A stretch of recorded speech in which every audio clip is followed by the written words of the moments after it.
mengisahkan tentang seorang gadis cantik berusia 18 tahun bernama Lady Catherine yang baru saja melangsungkan pernikahannya dengan seorang pria kaya berusia 40 tahun bernama Alexander Lesser. Setelah menikah, Catherine langsung diboyong ke kastil mewah milik sang mertua, seorang bangsawan pemilik tambang batubara bernama Boris Lester. Akankah Catherine hidup semawa bersama suaminya atau justru malah sebaliknya? Sebelum kita eksekusi alur cerita film asal Inggris berjudul Lady Macbeth ini, seperti biasa jangan lupa subscribe, like, dan komen. Kehidupan pernikahan Catherine tidaklah sesuai seperti apa yang dia impikan. Alih-alih hidup bahagia bak putri kerajaan, di rumah barunya itu, dia justru hidup layaknya tahanan penjara. Dengan aturan ketat yang dibuat oleh mertuanya yaitu Boris Lester, Boris memiliki sikap yang dingin dengan kedisiplinan yang sangat tinggi. Seperti tidak mengizinkan Catherine keluar dari rumah, tidak boleh terlalu banyak bicara atau bertanya, dan Catherine tidak boleh tidur jika suaminya masih belum pulang. Sementara Alexander justru selalu pulang larut malam dengan kondisi mabuk berat. Sehari-hari Anna hanya berinteraksi dengan pembantu rumah itu, seorang wanita kulit hitam bernama Anna. Belakangan baru kita tahu bahwa Alexander tidak pernah mencintai Catherine. Dia menikahi Catherine karena dipaksa oleh ayahnya, agar Alexander segera bisa memiliki keturunan. Tapi bagaimana bisa memiliki keturunan? Pada malam pertama saja, Catherine sama sekali tidak disentuh oleh Alexander. Entah punya kelainan atau apa, Alexander hanya menyuruh Catherine menanggalkan semua pakaiannya. Setelah itu, Catherine disuruh menghadap ke dinding. Sementara dia memainkan burungnya dengan cara manual, yaitu dengan tangannya sendiri. Setelah selesai dia langsung tidur. Begitu juga dengan malam-malam berikutnya. Catherine hanya disuruh menghadap ke dinding tanpa busana, sementara dia hanya bermain secara solo.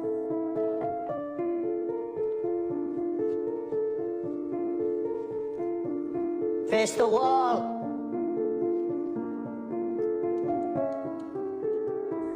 Catherine yang kebingungan dan tidak tahu harus bagaimana, hanya mengikuti saja apa yang diperintahkan oleh suaminya. Pada suatu hari Alexander mendadak harus pergi keluar kota karena ada ledakan pada salah satu tambang batubara mereka. Setelah Alexander pergi, Boris mewanti-wanti kepada Catherine agar tidak perlu keluar dari rumah dan tidak boleh melakukan apa-apa. Boris bilang, simpan saja tenagamu untuk melayani suamimu dengan baik saat dia pulang nanti.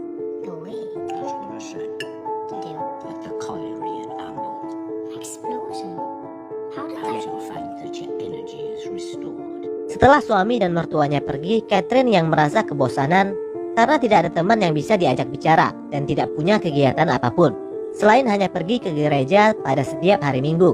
Diam-diam dia keluar dari rumah, berkeliling di perkebunan kapas yang sangat luas. Pada suatu hari Anna tidak datang ke kamar untuk melayaninya seperti biasa. Lalu dia memutuskan untuk mencarinya di luar rumah. Ternyata Anna dikerjai oleh tukang kebun anak buah suaminya. Anna diangkat dan ditimbang layaknya hewan ternak. Melihat itu Catherine marah dan memerintahkan para tukang kebun itu untuk menuruni Anna.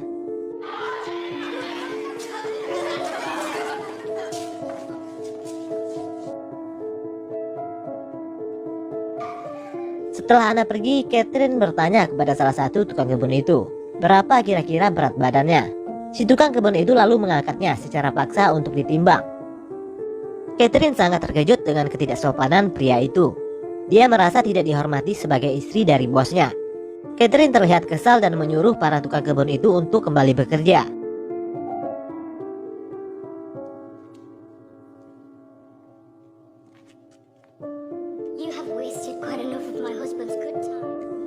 Di dalam rumah, Catherine bertanya kepada Anna, siapa nama pria itu? Anna bilang kalau dia adalah pekerja baru bernama Bastian. Catherine tampaknya sudah mulai penasaran dengan Bastian, pria yang 100% berbeda dengan sikap suaminya yang dingin. Keesokan harinya dia pergi lagi ke kebun kapas. Di sana dia berpapasan dengan Bastian. Bastian mencoba untuk menggodanya dengan mengajaknya bicara, namun Catherine tak menghiraukannya. Meskipun niatnya datang ke kebun itu hanya untuk melihat Bastian. Pada malam harinya setelah selesai mandi, seseorang mengetuk pintu kamarnya. Ternyata itu adalah Bastian. Catherine sudah mencoba melarangnya untuk masuk, tapi Bastian tidak peduli dan tetap saja memaksa untuk bisa masuk. Bastian bilang, apakah kamu tidak merasa kesepian? Lalu secara tiba-tiba Bastian mencium Catherine. Catherine awalnya menolak, mungkin karena sudah lama merasa kesepian. Akhirnya dia pun luluh dengan rayuan Bastian. Malam itu mereka berdua pun bercocok tanam untuk pertama kalinya.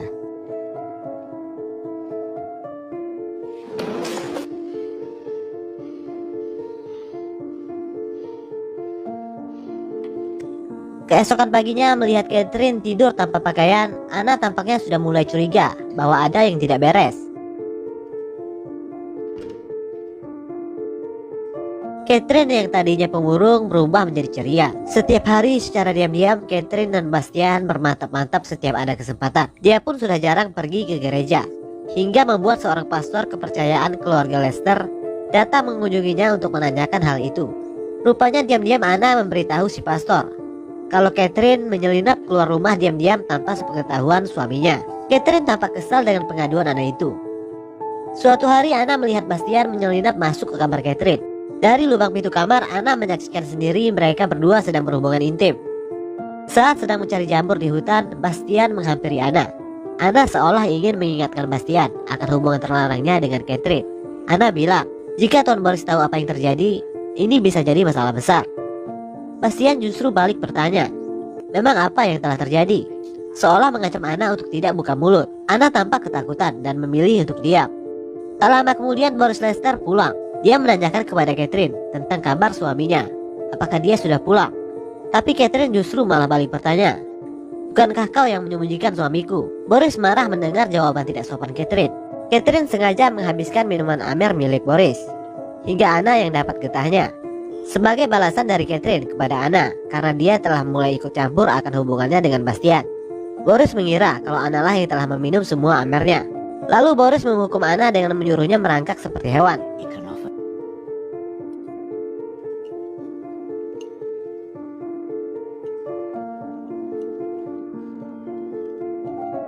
Singkat cerita, Anna memberitahu Boris akan hubungan terlarang Catherine dengan Bastian. Boris yang marah besar mencambuk Bastian berkali-kali dan mengurungnya di kandang kuda.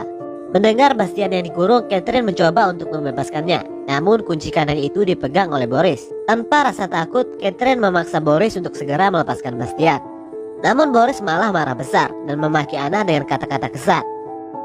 Do you have any idea of the damage that you... He has made that impossible.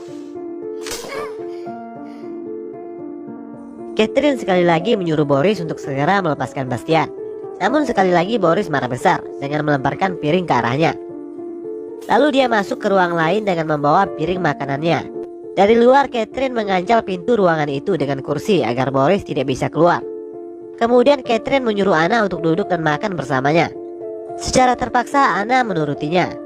Dari dalam ruangan terdengar Boris sedang meraung minta tolong karena kesakitan. Rupanya minuman Boris telah diracuni oleh Catherine dengan bahan jamur yang dicari oleh Anna. Anna mencoba membuka pintu itu untuk menolongnya, tapi Catherine melarang. Setelah Boris tewas, Catherine lalu menyuruh Anna untuk memanggil dokter. Sementara itu dia mengambil kunci dari Boris untuk melepaskan Bastian. Setelah jasad Boris diperiksa, dokter bilang kalau Boris tewas karena penyakit lambung yang dideritanya. Anna yang menyaksikan kejadian itu tiba-tiba menjadi bisu karena syok. Mulai hari itu dia tidak bisa lagi berbicara sepatah kata pun. Catherine mendapat surat dari Alexander bahwa dia tidak bisa pulang ke pemakaman ayahnya. Dia meminta Catherine yang mengurus semuanya. Mulai hari itu Catherine membawa Bastian masuk ke rumah. Status Bastian berubah dari seorang tukang kebun menjadi tuan rumah. Singkat cerita, pada malam harinya saat sedang tidur, Catherine menyadari kalau suaminya sudah pulang. Dia pun buru-buru membangunkan Bastian dan menyuruhnya bersembunyi. Bastian ketakutan bukan kepalang, sementara Catherine malah mentertawainya. Tidak ada kekhawatiran sama sekali di wajahnya dengan kepulangan suaminya itu. Saat di kamar, Alexander heran melihat tempat tidur dengan 2 bantal. Dia juga menemukan sebuah sabuk ikat pinggang pria. Catherine berdalih dan bilang, sabuk itu aku temukan di ladang, sementara bantal ini aku sediakan jika saja kamu pulang secara mendadak. Lalu Catherine menyiapkan teh untuknya. Saat sedang minum, Alexander bilang kepada Catherine kalau dia sudah tahu tentang hubungan terlarangnya dengan pria lain. Alexander menghina Catherine dengan kata-kata cacian yang membuatnya sangat marah. You seem surprised. And you've acted so very shamelessly and so very stupid. Lalu dia membawa masuk Bastian dan mencoba untuk bermantap-mantap di depan Alexander. Alexander yang melihat itu menjadi naik pitam dan langsung menyerang Catherine dan Bastian.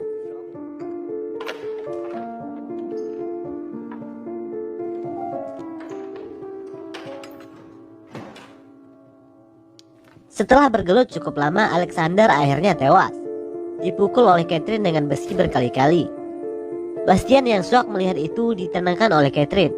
Lalu jasad Alexander dikubur di hutan bersama dengan kudanya yang juga tewas ditembak oleh Catherine. Esok harinya mereka berperilaku seolah-olah tidak terjadi apa-apa. Singkat cerita, datanglah seorang perempuan berkulit hitam bernama Agnes, membawa seorang anak kecil bernama Teddy yang merupakan cucunya. Agnes memberitahu Catherine kalau Teddy adalah anak dari Alexander Lester, suaminya. Teddy adalah anak dari hubungan terlarangnya bersama anak Agnes yang telah meninggal.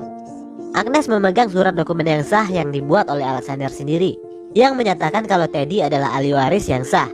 Teddy tampaknya mulai menyukai Catherine. Dia bilang kalau Catherine adalah gadis tercantik yang pernah dia temui. What is it? He says you're the prettiest lady he has ever seen. Secara terpaksa Catherine menerima Agnes untuk tinggal bersamanya untuk menjaga Teddy sampai dia berusia 18 tahun.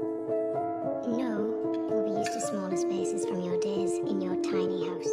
Catherine dan Bastian sudah mulai gelisah karena selama Teddy dan Agnes tinggal di rumah itu, mereka tidak lagi punya ruang untuk bermantap-mantap. Sementara itu Catherine menyadari kalau dia tengah mengandung anak dari Bastian. Teddy sudah mulai dekat dengan Catherine. Catherine bahkan sering mengajaknya jalan-jalan di ladang. Pada suatu malam Catherine datang menemui Bastian. Namun Bastian menyuruhnya untuk pergi. Kita tidak akan pernah bisa bersama lagi selama Teddy masih ada di rumah. Keesokan harinya Teddy mengajak Catherine untuk bermain. Namun Catherine yang tengah tidak enak badan terpaksa menolaknya. Karena Teddy yang terus memaksa, Catherine jadi emosi dan secara tidak sengaja mendorongnya. Akibat dari itu Teddy menangis kecewa. Lalu dia pun kabur dari rumah. Semua orang mencarinya kemana-mana, termasuk Bastian. Lalu scene memperlihatkan di mana Bastian menemukan Teddy yang sedang duduk di bebatuan air terjun.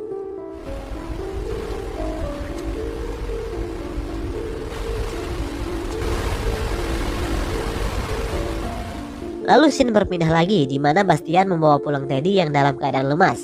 Agnes yang melihat orang asing masuk ke rumah dan memegang cucunya marah-marah kepada Bastian lalu mengusirnya keluar. Melihat itu Catherine nampaknya tidak suka melihat kekasihnya dibentak-bentak oleh Agnes. Dia pun pergi menyusul Bastian.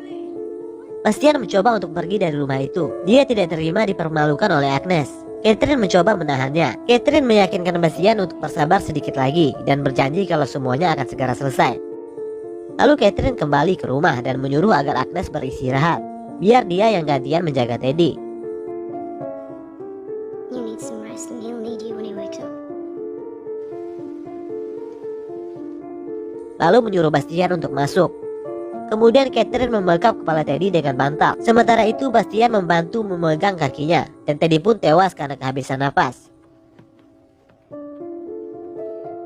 Bastian merasa ketakutan dengan apa yang baru saja mereka lakukan. Namun sekali lagi Catherine menenangkannya dan menyuruhnya untuk keluar. Di hutan Bastian menangis karena menyesal telah menewaskan Teddy.